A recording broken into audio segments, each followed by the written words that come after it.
No one remembers the exact moment the question was first whispered.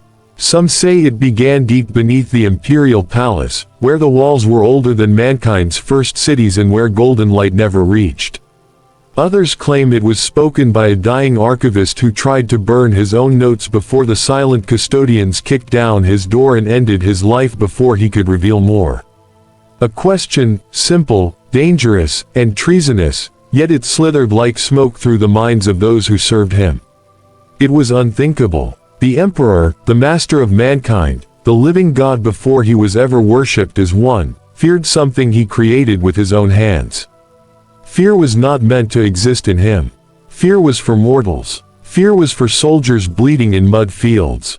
Fear was for peasants kneeling at altars made of broken stone, praying to deities carved by desperation. But even gods, some learn, cast shadows.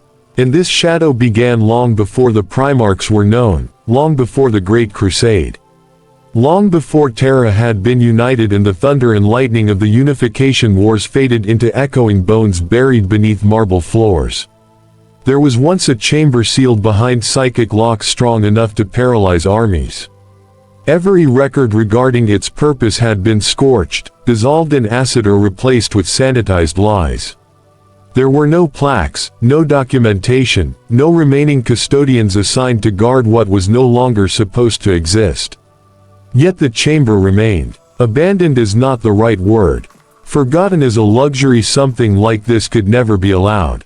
Unspoken, yes. Buried, absolutely. Erased, impossible. For its existence had consequences. Not consequences for the Imperium. Not consequences for the Primarchs. But consequences for him. For within that long sealed vault was the memory of the only Primarch who was never permitted to stand beside his brothers, never granted a legion, never celebrated in the annals of the Great Crusade. A Primarch not lost to fate, not scattered across the stars by the chaos gods, not slain, cursed, or forgotten through mischance. This one was hidden because he feared him.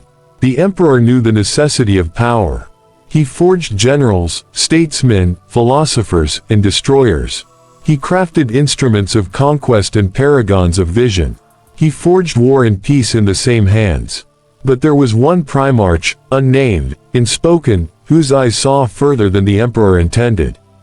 A son born not merely of gene craft and psychic mastery, but of a design flaw no one predicted. He could perceive intention. Not futures, not prophecy, not shards of time. Worse, he could see truth. The truth behind smiles, orders, golden promises and carefully crafted sentences. He could detect lies beneath layers of psychic shielding, beneath rewritten historical revisions, beneath the Emperor's magnificent tapestry of destiny. He was created to be the perfect instrument of loyalty, a being who could never be swayed, subverted, or corrupted. But what the Emperor designed to anchor his empire instead became the one threat that could never be defeated, not with armies and not with time. Because the only defense against truth is silence. And silence requires removal. But removal of a Primarch meant risk. Destruction meant disaster. Banishment meant possibility. So instead, something else was done. A fate worse than exile. A punishment worse than execution. A rewriting of existence so drastic that even the warp recoiled. Records vanished. Memories dissolved. Names were unspoken. Yet in the darkest corners of the Great Crusade, in the final days before the Horus heresy consumed the galaxy, whispers resurfaced. For truth never stays buried. It waits. And now, across time and ash-covered worlds, fragments of the forbidden past rise once more, not through archives, not through recovered technology, not through the lies of imperial scholars, but through the testimony of those who should have never survived him. Because the Emperor did not fear the traitor Primarchs who rebelled. He did not fear the ones who doubted him. He did not fear the gods who envied him. He feared the sun who saw him. Legends and censored data vaults whisper of a time before the Primarchs were scattered, when the Emperor still walked among silent machines and ancient technologies that no human alive has ever been allowed to fully comprehend. Deep below the palace, where even custodians walked only when called by destiny, his greatest project unfolded, the creation of 20 superhuman sons. But not all of them were made equal. While some were shaped as warriors and others as leaders, philosophers, diplomats, and destroyers, there was one crafted with a purpose far more delicate, far more dangerous, and far more necessary, at least, necessary in the Emperor's own mind. He would be the counterweight against rebellion before rebellion was even possible, the one who could look into the eyes of gods and liars and know the difference. He was designed to be incorruptible, not by loyalty, but by certainty.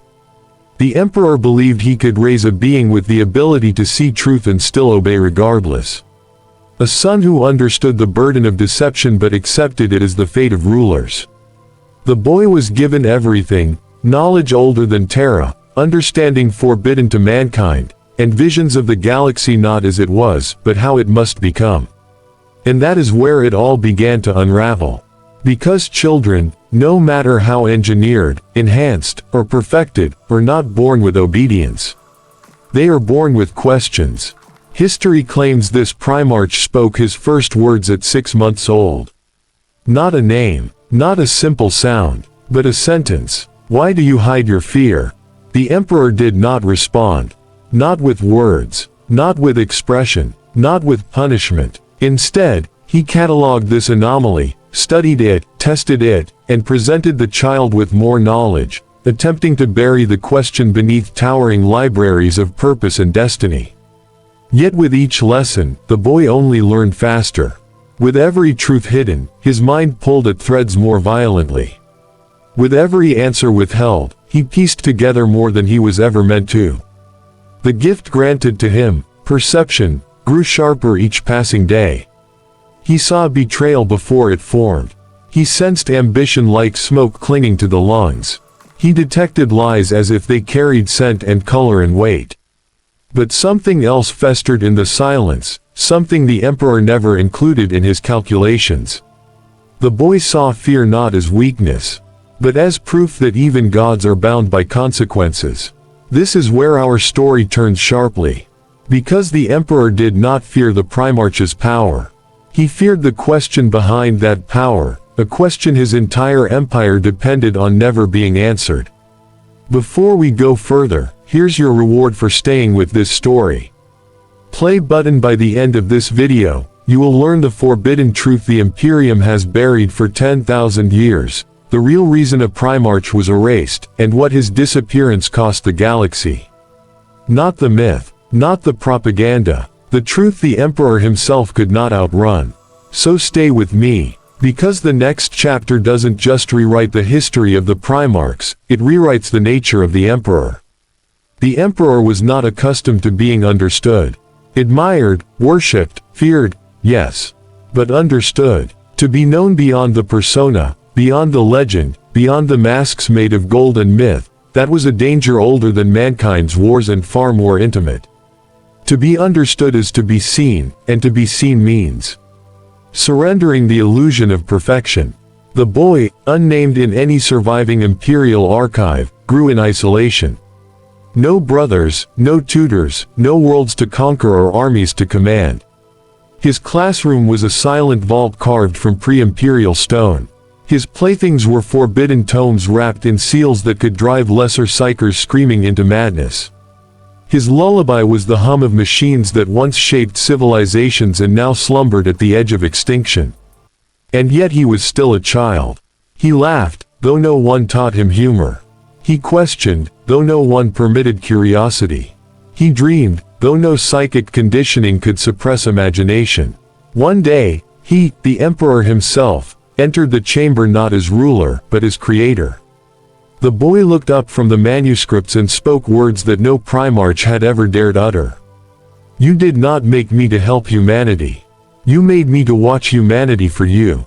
The Emperor remained silent. Most children seek approval from their fathers. This one sought explanation. Why must truth be hidden from those you want to save? The boy asked. This was the Emperor's first mistake. He answered, not aloud, but in thought. Deep thought that rippled like thunder through psychic space. A flicker of intention, fast enough to be denied, subtle enough to be rationalized. But the boy sensed it. Not the words, not the strategy, but the fear underneath. The Emperor feared transparency, not because the people would reject him, but because they would depend on him. Independence was just another word for chains. The child understood something no other created son ever did. The Emperor wanted a future without gods. But he was building it like one. From that moment, there was a fracture, not violent, not dramatic, but quiet and lethal. A hairline crack in the foundation of destiny. For the first time, the boy's questions were no longer curiosities, they were challenges. The Emperor, burdened by wars no mortal mind could contain, turned his focus elsewhere. Conquest demanded attention. Unity required blood. Time moved like a burning storm across entire sectors. But the child did not stop growing. His perception evolved. His understanding matured. His gift sharpened. And when gifted minds mature in silence, they do not bloom. They combust. Because what is a Primarch without a purpose? What is a sun without a future? What is truth without a voice?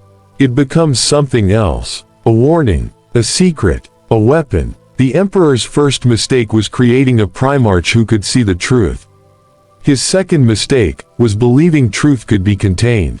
When the Primarch reached his early maturity, long before his brothers would be found scattered across the stars, he requested something no creation had ever asked the Emperor directly. Tell me your true plan. Not the dreams sold to generals. Not the hope recited to idealists. Not the propaganda whispered to soldiers dying on battlefields drenched in ash. The real plan. The Emperor studied him, not as a father studies a son, not as a mentor studies a pupil, but as a scientist studies a weapon that has begun to think for itself. All the variables, all the risks, all the futures that could fracture from a single fault line, the Emperor saw them. And the boy saw the Emperor seeing them. The Emperor did not reply. Instead, he asked a question of his own, a question sharp enough to cleave destiny. Why do you believe you should know?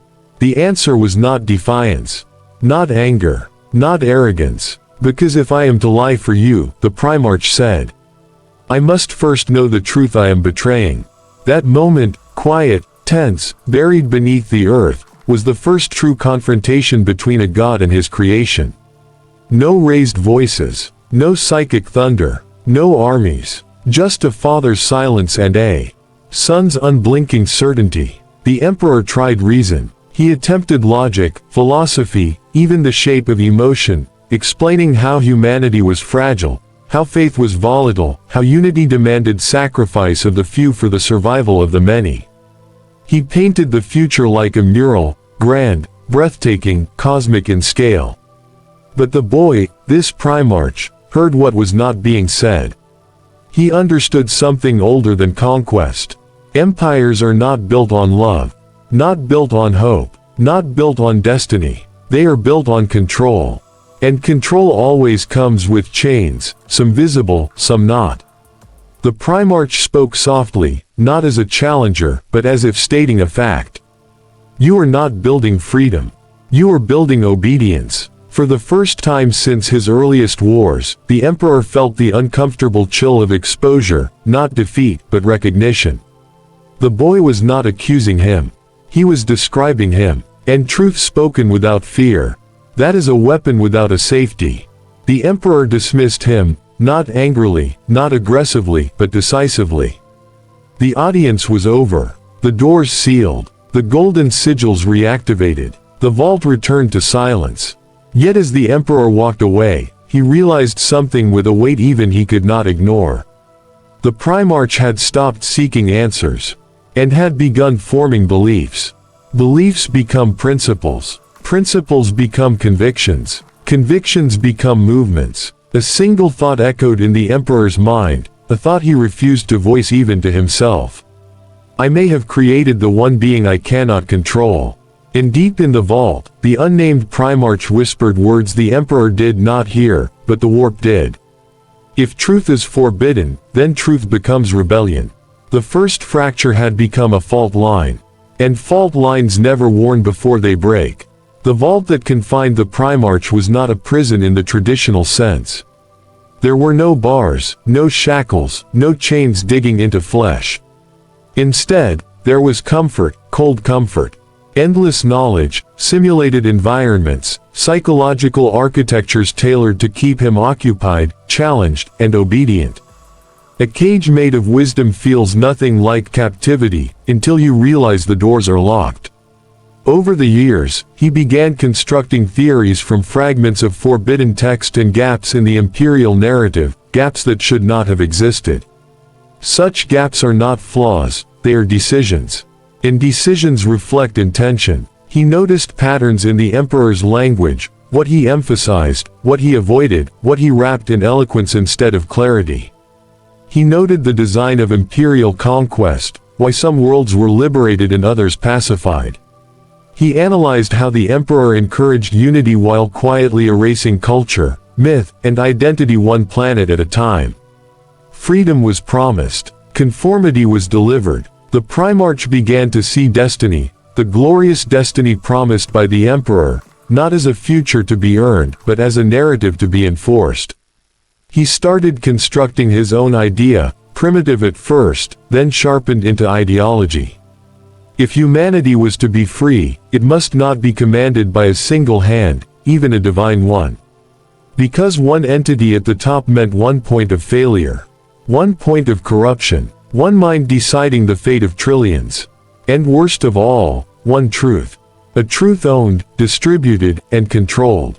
That was not freedom. That was dependency on a savior who demanded no faith but required total belief.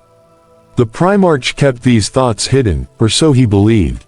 But truth leaves residue. Silence leaves shadows. And resonance, psychic resonance, never fades unnoticed.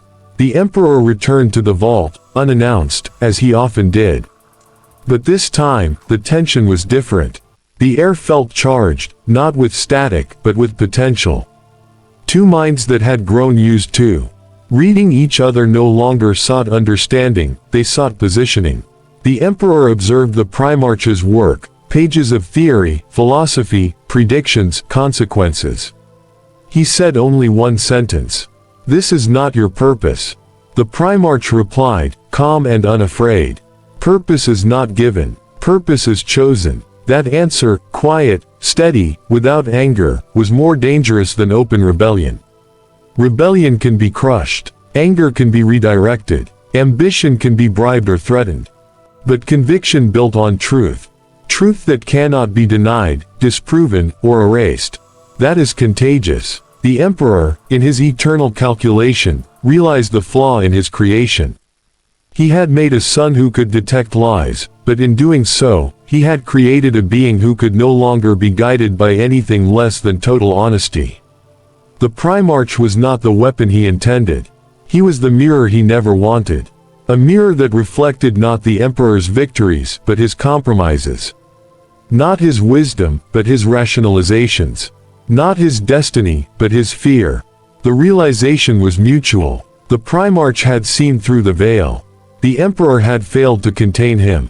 And destiny, theirs and humanity's, had begun to split, irreversibly, into two futures. One ruled by truth, one ruled by control, and only one could survive.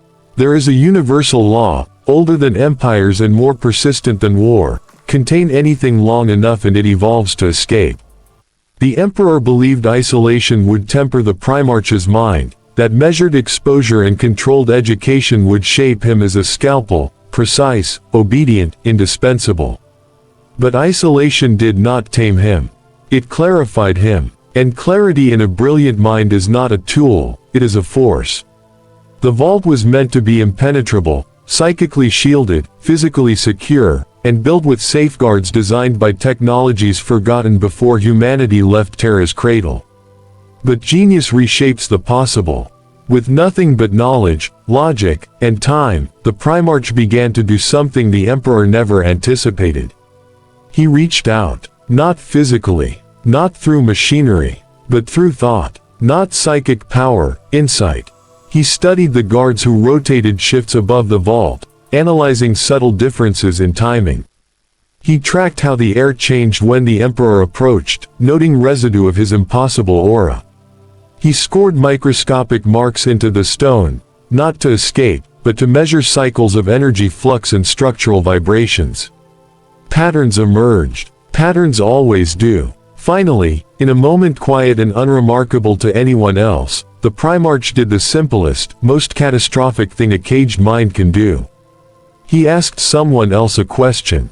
A custodian, one trained to resist corruption, silence thought, and never engage, heard a voice not spoken aloud, not psychic but instinctual.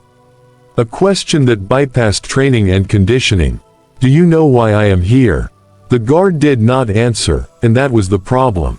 Silence, once again, spoke. If the Primarch's existence were harmless, the guard could have said anything: protocol, classification, even ignorance. But silence. Silence confirmed that the question mattered. Silence confirmed that the vault held something forbidden.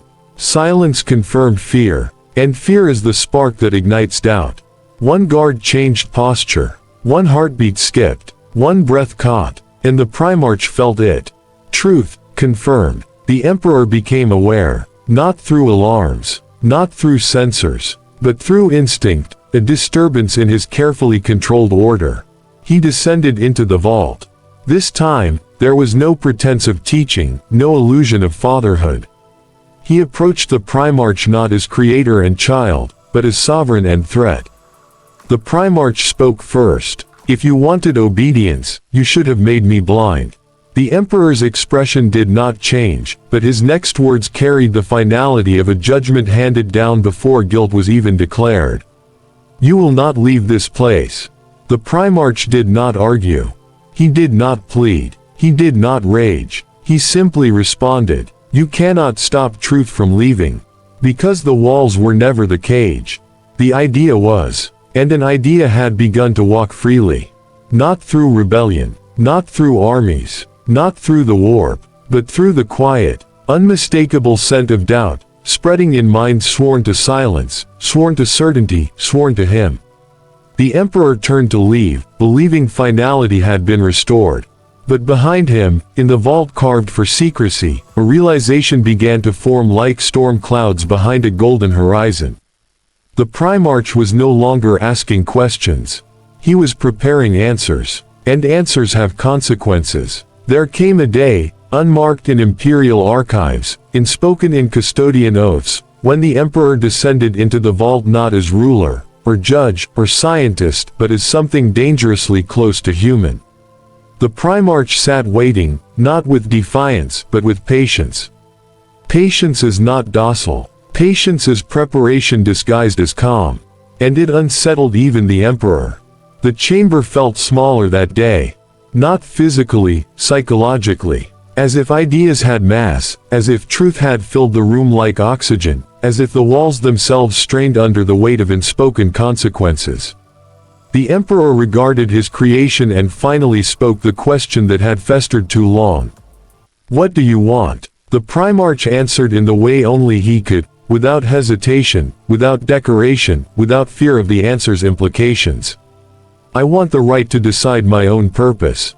That was the moment, the fracture, the hesitation. For the Emperor could command obedience from soldiers. He could demand sacrifice from generals. He could shape worlds, rewrite memories, erase histories. But purpose cannot be assigned without cost. And the Emperor knew the cost. If he allowed this son to choose, then every other son would demand the same. A river of independence would become an ocean. Legions would reshape doctrine. Worlds would redefine freedom. The future he crafted would no longer belong to him. It would belong to those who walked it. The Emperor was silent for a long time, long enough for doubt to claw its first, delicate mark into destiny. The Primarch continued, not in challenge, but in eerie, calm certainty. You fear not what I will become, but what I will prove, that control is not the same as unity. There it was. The truth stripped of poetry, reduced to the sharp edge of inevitability. The Emperor, who conquered tyrants, who shattered warp-spawned horrors, who silenced gods, stood still. He was not angry, not threatened. He was thinking, and that hesitation, that breath, that pause, that silent consideration, was the most dangerous moment in human history. Because had he answered differently, had he granted even a sliver of autonomy, the future would have rewritten itself. But the Emperor was not just a ruler. He was a strategist, and he understood something painful. One uncontrolled truth could unravel 10,000 necessary lies. Finally, the Emperor gave his answer. Not with rage, not with punishment, but with finality. Your purpose is not yours to choose. No thunder cracked, no psychic tempest tore through the walls. Just a decision, and decisions shape universes. The Primarch absorbed the words like stone absorbs cold. Still, silent, severed from hope, a realization took root. This was not fatherhood. This was ownership. The Emperor turned to leave, but the Primarch spoke one last time, not as warning, not as plea, but as prophecy. A future built on control will fall the moment one truth escapes. The Emperor did not respond, because response acknowledges possibility, and possibility is the enemy of certainty. He ascended the vault steps, leaving his creation behind. But as he rose toward the surface, one thought followed him, relentless, persistent, corrosive. He had just denied purpose to the one being who understood his purpose perfectly. And nothing is more dangerous than a mind that knows the truth, and has nothing left to lose. Isolation sharpened the Primarch's mind, but it did something else the Emperor had not calculated. It taught him to listen. Not through psychic dominance. Not through warp-born mutation. Not through power. Through stillness. Most beings drown in silence. He learned to navigate it. The vault was filled with hums, machines breathing in mechanical rhythms older than Terra's modern languages. Echoes traveled differently depending on who walked the levels above. He learned to identify footsteps, weight, posture, emotional state, all through vibration and resonance. But eventually, his ears tuned to something deeper. He began hearing patterns that did not belong to the vault. Almost like whispers, not voices, not speech, but intent. Not from the warp, not from gods, but from people. Fear has a frequency. Doubt has a cadence. Loyalty has a signature. He sensed the quiet question in a custodian's pause. He felt hesitation in how a handler sealed the vault doors. He recognized curiosity leaking through a mind conditioned to never wonder. Thought creates energy. Energy creates resonance. And resonance has direction. The Primarch realized something profound. Truth spreads fastest where it is forbidden.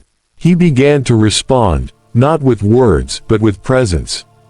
A flicker of attention here, a pulse of instinct there. Nothing overt, nothing traceable. Just enough to make someone question something they never questioned before. A custodian returning to his post with a faint chill of uncertainty. A tech adept waking from a dream he didn't remember having. A silent guard suddenly wondering why a vault needs no label if it holds nothing to fear. Doubt is quiet, but it spreads louder than faith. In time, the Emperor also sensed something. Not a rebellion, not an uprising, but a change in atmosphere surrounding the vault. Loyalty remained intact. Obedience remained absolute. But there was something else, an undercurrent not strong enough to see, but strong enough to suspect. Questions. Unspoken, untraceable, unwelcome. The Emperor attempted to seal the vault deeper within silence, cutting resonance, not walls. Layers of psychic insulation, null fields. Anti-thought barriers, technology so old it behaved more like ritual than science. Still, the Primarch listened. Because now the truth was no longer something he chased.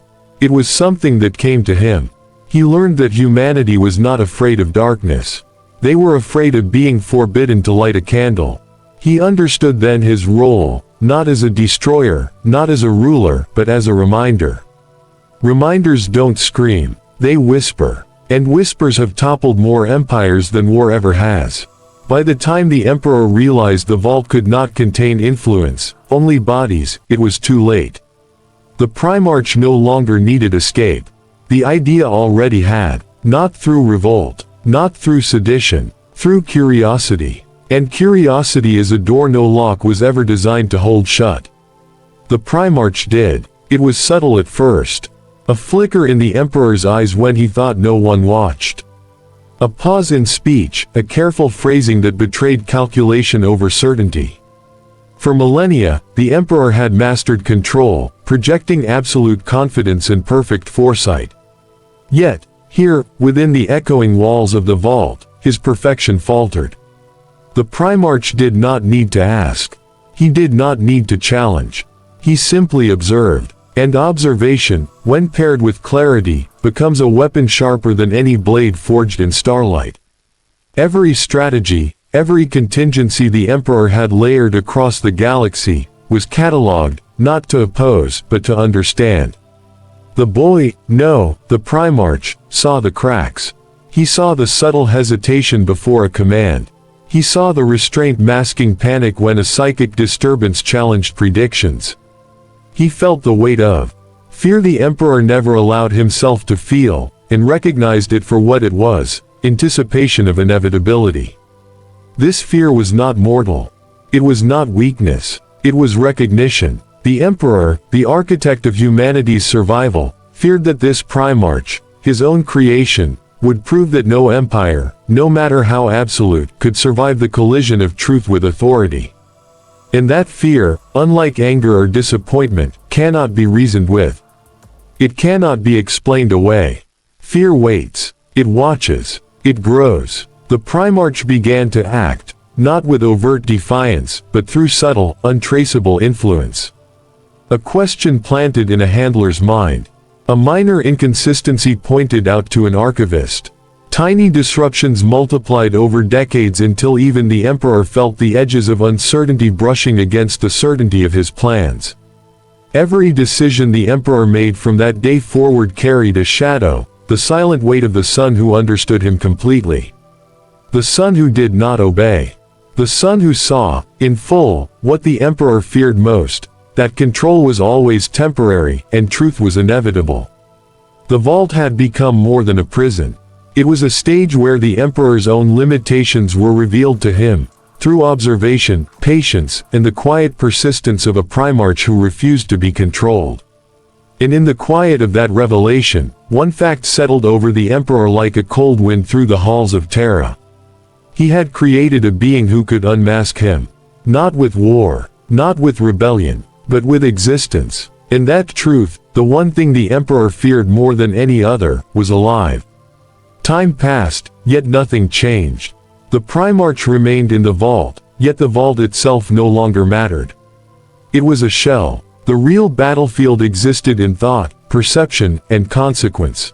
Every plan the Emperor enacted, every strategy he laid across the galaxy, carried the invisible shadow of the son who could see the truth. The Emperor had faced gods, demons, heretics, and tyrants. He had wielded power that could reshape stars, and yet, in this son, he found a danger unlike any other. Not because of strength, not because of rebellion, not because of psychic dominance. Because this Primarch could see him. He saw intentions. He saw lies. He saw fear. And he acted with the patience of a mind that understood consequence far better than instinct or rage could teach. The Emperor, who had never once hesitated in conquest or judgment, now hesitated. Decisions that should have been immediate, inevitable, and absolute became calculated, measured, and cautious. Every command carried a shadow, the potential awareness of the son who could unravel it all. And so the vault, built to contain the impossible, became irrelevant. The Primarch no longer needed to escape to influence the galaxy. His mere presence, his understanding, his thoughts, his silent insistence on truth, reshaped reality around him. Even armies unaware of his existence shifted in alignment with patterns only he could perceive. The Emperor realized something chilling. He could not unmake him, he could not command him, he could not fully anticipate him. Every creation, every son, every tool at his disposal was limited by his understanding, but this Primarch exceeded it. He was not an instrument. He was a mirror that reflected the Emperor's own vulnerability, the imperfection hidden behind divinity. At last, the inevitability became clear. The one Primarch the Emperor feared more than any other was not a traitor. Not a monster. Not a heretic. He was proof. Proof that absolute control is a myth. Proof that truth cannot be caged. Proof that even gods are bound by the consequences of their own designs. And in that quiet, eternal understanding, the Emperor withdrew, not in defeat, but in recognition. He had created perfection, and in doing so, had created something he could never truly command. Something that would always remain beyond even his grasp. The Primarch remained, silent and unbowed, a force the Emperor could never ignore, never fully contain, and never unsee. And the galaxy itself, though unaware, had already begun to feel the tremors of his existence. Because some truths do not need action to change the course of everything. Some truths simply exist, and that is the one thing the Emperor feared more than any other.